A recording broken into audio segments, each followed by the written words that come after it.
Determining the greatest sandbox games is no easy feat, as it's an enormous genre that covers dozens, if not more, of the most popular games available right now. Join this channel to get access to perks. Minecraft is more of a phenomenon than just a game. It was from this uncomplicated, at first glance project that the craze for the sandbox genre with elements of survival began. The impact of Minecraft on the gaming industry cannot be overestimated. This game was not afraid of the 8-bit in the era of the dominance of graphene, and achieved success in spite of everything. Many developers have found that, at least in the sandbox, it is more important for players to have a huge number of features, rather than cutting-edge visuals. Minecraft bribed players with procedural world generation and the potential to create anything. While casual players were trying to create their own cozy little world, hardcore players were creating real wonders of design, architecture, and even engineering. Cathedrals and towers, real and fictional castles, space cruisers and stations have been embodied in Minecraft. The most unusual projects in the memory of gaming journalists were a working computer and virtual Denmark, almost in full size. Minecraft is a game that has gone down in history, and a name that has become a household name. Minecraft is sandbox with a capital letter. Terraria is a bit of a stretch to call Minecraft in 2D. Well, okay, with a big stretch, but still, this game got into the selection for a reason. The world of Terraria is much more decorated and filled. It's not a blank canvas, but that doesn't mean it's any worse. If Minecraft is dominated by green, blue, and brown colors, then the Terraria palette is much richer. At the same time, space remains limited. Both games encourage exploration and creativity, but Terraria is more about exploration. The 2D projection allows players to go much further than Minecraft players need to, and in general, enough already to compare these games. A bit late, of course, the thought appeared, towards the very end of the review, but still, Terraria is unique enough not to be in the shadow of other sandboxes.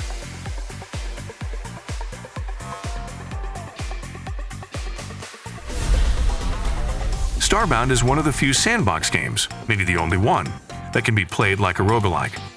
One of its modes is so hardcore that you can't die in it at all. If your character dies, then Starbound is removed from the computer and library. And if you want to play again, Gabe will have to pay a second time. Okay, and actually, you will just lose the upgraded character and his pets. Yes, just pumped. The hero can choose a race and customize abilities. That is a little like in Trove. Yes, pets. The hero can tame amazing creatures in amazing worlds. That is a little like an Ark. In short, this game can seem like a lot of things while remaining itself, a cool space adventure with building, team building, and role-playing. Astroneer. The name of this game came from a combination of astronaut and pioneer. As you might guess, it is about pioneer astronauts. Not those with red ties, but those who are pioneers. This word is also not accidental. In Astroneer, perhaps, you need to walk more than in other space sandboxes on this list. Moreover, it is the most pleasant thing to do. The fact is that Astroneer has an interesting picture. The developers managed to create a unique style that seems somehow warm and soft, despite the fact that it is cold in space, and the game has many sharp corners and geometric shapes. There is an opinion that the whole thing is in the light. Flashlights, lamps, and natural sources shine in such a way that it cannot be called otherwise than the word affectionately. With such a light, it is interesting to wander even through dark, lifeless underground corridors in search of resources for building a base, not to mention the exploration of new planets.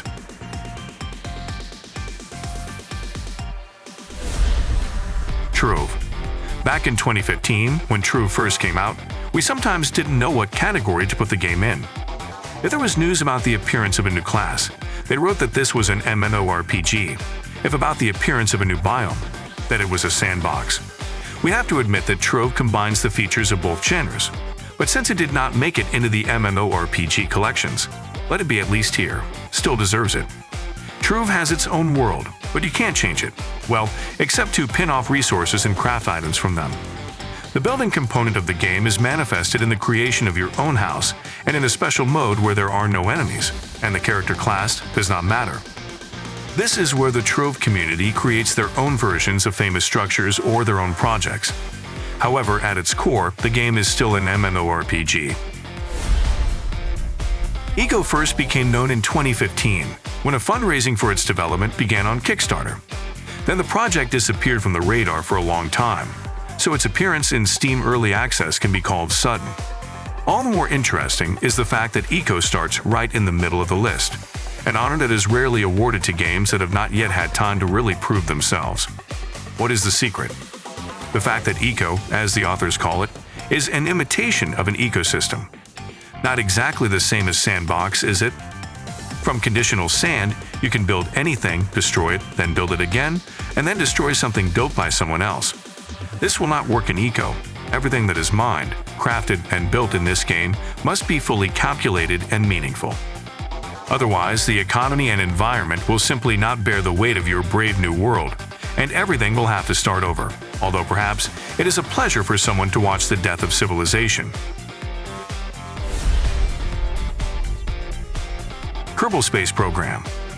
People have long dreamed about aliens who will fly to Earth on sparkling saucers and help us achieve progress and peace. But in fact, it is very likely that these very aliens themselves are just mastering their star system, dreaming of distant worlds. Kerbal Space Program is a game about such characters, small anthropomorphic aliens with big ambitions. Strictly speaking, this is not so much a sandbox as a constructor. The player's task is to build a rocket that can fly to a specific target, land, take off again, and return back. Selection of spare parts and calculation of fuel is painstaking work, but its success increases the joy of a successful launch. Of course, doing this over and over again can get boring, but this did not happen. The game develops, the possibilities expand, and developers release major updates.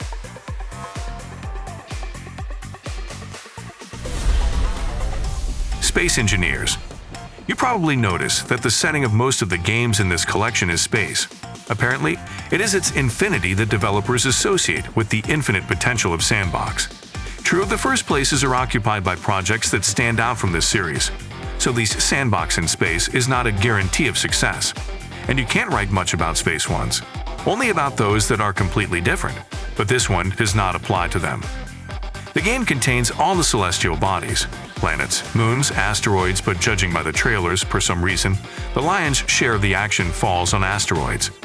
We emphasize that it is action. In this sandbox, you can fight like in some Star Wars Battlefront. As they say, he studied as a space engineer and became a space ranger. True, this is more about the multiplayer mode. No Man's Sky. This online game will be remembered for a long time as a perfect example of the expectation vs reality situation. No Man's Sky was a hit at its first E3 show, insanely beautiful, full of endless possibilities, and with multiplayer to boot. The players patiently waited, then waited a little more, but got such that their reaction will be nightmares for the developers for a long time to come. Of all the standards, No Man's Sky was the most consistent with the aesthetic. There really was something to stare at the planets, but the further the players climbed into space, the more obvious the repetition of both content and gameplay became. However, even all this would be bearable if it were possible, to me at least one player. The promise of multiplayer turned out to be such a brazen deception that the game could never be forgiven. Many copies have been recalled, but the game is surprisingly still alive. Now, update after update, the creators are trying to bring No Man's Sky a little closer to what they promised before the release. And they really did it. The game completely cleared its reputation, and today is one of the worthy space sandboxes. Creativerse. Imagine more fantasy, more story, more colorful, but less popular Minecraft, and get Creativerse. Why, with all the more this game did not take off? It is clear that imitators will always be in the shadow of the original, but the creators of Creativerse really tried, although they definitely did better in only one aspect. Creativerse characters are much less abstract than, for example, Minecraft. They are more detailed, they have at least some backstory, obtaining a miraculous mechanical arm, and they can fly. Add to this a relatively well-written storyline and a few unique features, such as taming animals.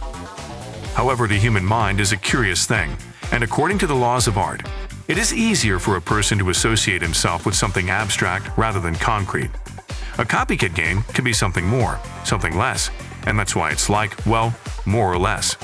The original does not usually have such comparisons. Entropia Universe.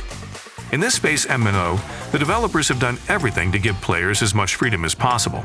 giving them the opportunity to have fun in their own sandbox as their heart desires. To do this, they created several planets with different rules and events, and allowed them to do whatever they want. Literally, here you can go to a world where only hard rock fans and lovers of all kinds of evil live, or join the endless war against robots, or try your luck in PvP brawls. Well, having saved up some money, you can also buy a personal land plot, build your own mansion on it, and throw a noisy party. By the way, all honestly acquired property can be profitably sold with the withdrawal of game currency into real money.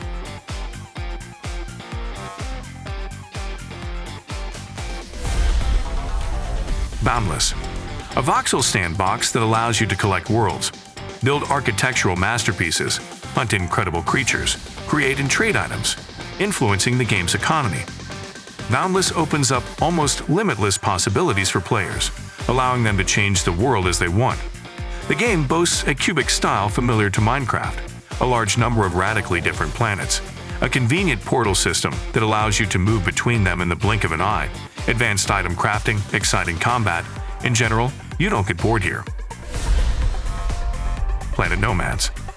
In this fantastic survival simulation game, you will go to a distant planet where you will do the usual things for a colonist: exploring the territory, collecting resources, building a base, constructing vehicles, and fighting with local animals.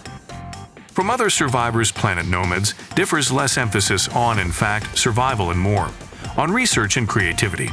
Yes, the character must eat, drink, and sleep, but he will not suffer greatly from the dissatisfaction of basic needs. But the game world will show you local beauties, intrigue you with its secrets, and perhaps challenge you with its dangers. Well, do not forget about the richness and variety of crafting opportunities. Ylands, a co-op cartoon sandbox game that provides players with plenty of creative options, including an accessible toolkit for creating their own games. The built-in editor allows you to implement entire scenarios, such as a racetrack, a puzzle arena, and an adventure challenge. In addition to all this, Ylands is also a nice, beautiful game. It is fun to play alone and in multiplayer, and the large amount of content makes it a good replay value. Crowfall. In this sandbox MMORPG from veterans of the genre who worked on the first Ultima, players can explore multiple worlds, fight each other, engage in castle sieges, and more. Developers profess complete freedom of action, so literally everything is possible in Crowfall, from studying any profession to organizing the political life of the game world. The authors did not forget about terraforming, construction, and crafting, so there will be entertainment for players who like to create more than fight. Dark and Light. The sandbox from the Chinese company Snail Games allows you to build cities, fight monsters, and participate in factional wars. Magic plays an important role here, and the game world is inhabited by the most unimaginable creatures. In general, the perfect contender for your favorite game if you want to escape from the everyday life around you. On top of that, Dark and Light also looks beautiful, thanks to UE4, and also intrigues with a curious story. Staxel. This game will surely interest fans of farms who like to dig up beds, take care of animals, and gradually develop their estate. But the game differs from most colleagues in the genre by the presence of additional mechanics, such as advanced building capabilities and the search for hidden treasures. Due to graphics and multiplayer included. LEGO Worlds. Cubic sandbox with funny humor, endless building possibilities, and online mode. Somewhere in the game there is still a story, but most gamers skip it, focusing on the implementation of their creativity. You can realize yourself in LEGO worlds in different ways. Create your own worlds or explore others. Play LEGO sets from the real world, ride vehicles and mounts, look for cleverly hidden golden blocks, and sculpt masterpieces of architectural thought. If you still feel like a child deep down, then this game is just for you. If your favorite game is not included in this list, write in the comments. Thanks for watching. Join this channel to get access to perks. Subscribe, watch our other videos, press thumbs up, turn on notifications, and you will always be aware of what to play today.